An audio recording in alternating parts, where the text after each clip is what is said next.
Good afternoon, everyone. In this video, I will continue the discussion about system design decisions. I'll be talking about handling boundary conditions and setting period of priorities. Let's look at handling boundary conditions.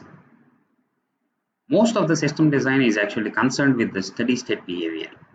Okay, so this is what we have been talking about in the previous videos. So we are talking about steady state behavior. However, boundary conditions are also very important. Actually, you should also consider them during the system design. The boundary conditions are something like initialization, termination, and failure. Let's look at each and every one after the other. In the initialization, the system must actually proceed from an inactive initial state to a sustainable steady state. So in the beginning, like nothing is working, isn't it? So we are in the initial state. So the system must proceed from this initial state to a place where it is functioning properly. Okay, it is sustainable and it is a steady state for it. Okay. So for that process, like the system must initialize constant data, so the parameters, the global variables, and of course like also the guardian objects which actually control the access to these global variables. Okay, so etc. There are several other things which are to be initialized. Okay, so that like the system can actually come to this steady state. During the initialization process, okay, so while the initialization is happening, okay, only a subset of the functionality of the system is available. Okay, not complete functionality is available, only a subset is available. Okay. Initializing a system which has concurrent talks is a little bit more difficult.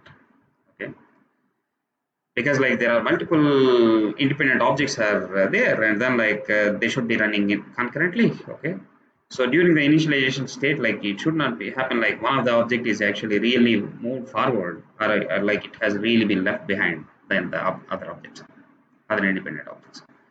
So initializing a concurrent a system which has concurrent tasks is a little bit more difficult. That's about the initialization. The next boundary condition is the termination. Termination, the basic idea, we have to release any external resources that the task has actually reserved. Okay, so when you are actually terminating. Okay, so in a concurrent system, the task must also inform the other tasks that it is actually getting terminated. Okay, so it should basically gracefully release all the resources. Okay, in the termination process. Then the third boundary condition which should be very much worried about, and then like we have to consider it in the system design, is the failure. The failure is actually about unplanned termination of the system. In a proper termination, you are taking care like all the proper objects are actually released, and then like all the resources are released, etc. Okay, but then a failure, it is an unplanned termination. So you should be careful with those things. And generally the failures can arise from user errors. Okay, so the user has done something which he should not be doing, but at the same time, like because of the bugs in the system. Okay, alternatively the exhaustion of system resources. Say for example, you due to some bug, okay, so you left some objects running in the memory, even they should have been killed, they should have been recycled by the say for example garbage collector. So this actually leads to the objects accumulating in the memory, so that actually leads to memory leak detection, memory leaks. Okay, that eventually will exhaust the system resources and the system will fail. Or there can also be an external breakdown or a physical breakdown, etc. May happen. If it is an ATM, like something has happened and somebody cut the network, or like power is off, or so how the termination should happen. Okay, a good designer actually plans for all these things, and then like he actually plans for an orderly failure. Okay, plans for a graceful exit on fatal bugs uh, by leaving the remaining environment as clean as possible. Okay, a good system designer should plan for all these things. And a designer should also record and print as much information about the failure as possible, okay, before actually terminating the complete system. Okay, so that like later you can actually recover and then like observe what was the cause for such a failure. Okay, so such logs have to be maintained.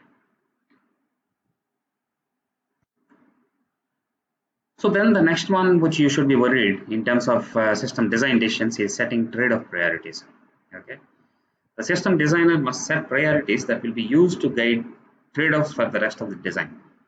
Okay, say for example, like okay, so the trade-offs actually, these priorities which he is giving actually resolve the desirable and the incompatible goals. Okay. And these are the decisions which he is taking for the remaining part of the design. Okay, so for example, like one of the design priorities actually may say like a system should be running much faster. It can be made faster by using extra memory, but that actually increases the power consumption and also like it increases the cost. Okay, so you should have this sort of trade-off. Okay, the trade-off decision has to be taken during this design stage. Okay, so such priorities are actually given. Design trade-offs not only involve the software, okay, they also involve the process of developing it. Say for example, you want to release a product to market very quickly. Okay, then you may actually decide you can actually sacrifice some of the functionality. So you don't give the complete functionality for the first version of the software. Okay, but rather with the curtailed functionality, you will release the software as early as possible into the market. Okay, that's also a trade-off. Okay, design trade-off, which the software designer has to consider. So in that sense, like design trade-offs actually affect the entire character of a system. Okay, the success and failure of a final product may actually depend on how well its goals are chosen. Okay.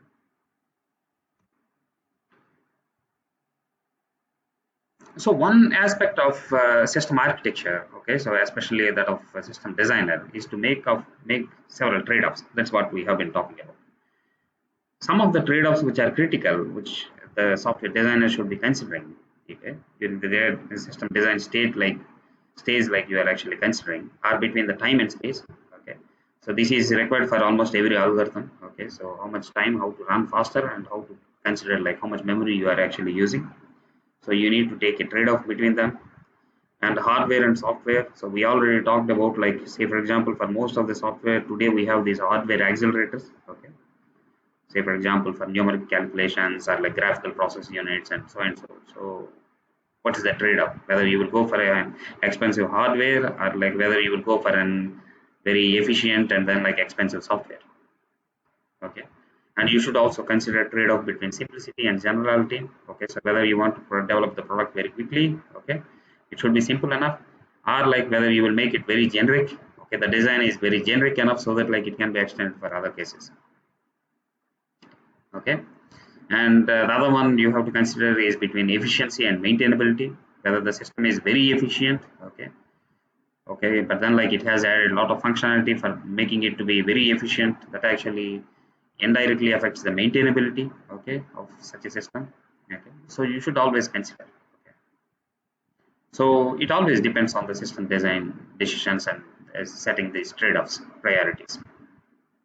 Okay, say for example you are developing a very simple system, you don't really worry about all the efficiency and all sorts of things.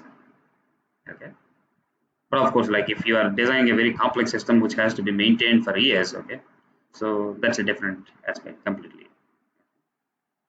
Now coming to this ATM example which we have been talking about. Okay, the ATM is and then like ATM station is a mass market product.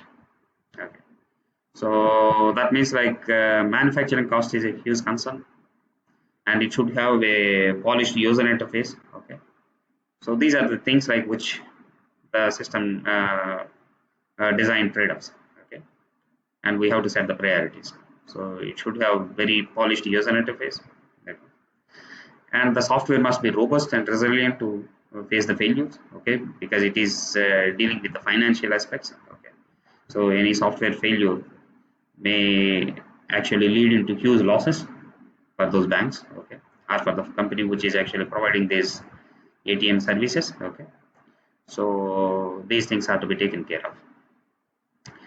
Development cost in this case is a little bit of lesser concern, because like it is a mass product, so you will have several copies installed, so you can actually recover the cost from it. At the same time, like it is dealing with the monetary aspects, so you are dealing with the banks. So being able to recover this development costs, okay, is it relatively possible. Okay, so it is relatively easier. So that's about the discussion. Okay, so we are still in chapter 14 of object-oriented modeling and design with UML, Michael Blaha and James. Thank you very much for your attention.